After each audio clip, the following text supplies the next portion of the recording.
สบายดีเนาะวันนี้บ่าวหินก็จะมาถามนักเรียนเบิ่งเนาะว่าหลังจากที่มีการแจ้งการว่าจะ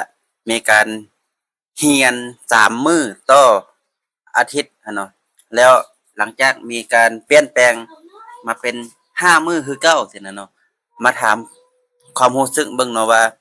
นักเรียนเรารู้สึกแนวใดแล้วเนาะในตอนนี้อ่า อ่าเจ้ารู้สึกแนวใดหลังจากเห็นข่าวว่า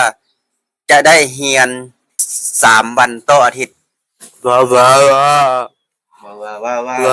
าวแล้วเจ้ารู้สึกแนวใดหลังจากทางคันเทิงเพิ่นเปลี่ยนจาก3 มื้อมาเป็น5 มื้ออีกครั้งแล้วเจ้ารู้สึกแนวใดนี่นะว้าวว้าวโอ้โอเคเนาะนั่นก็เป็นความรู้สึกของนักเรียนเนาะหลังจากมีการเปลี่ยนแปลงแผนในการเรียนเนาะก็จะประมาณนี้แหละเนาะขอเข้าใจ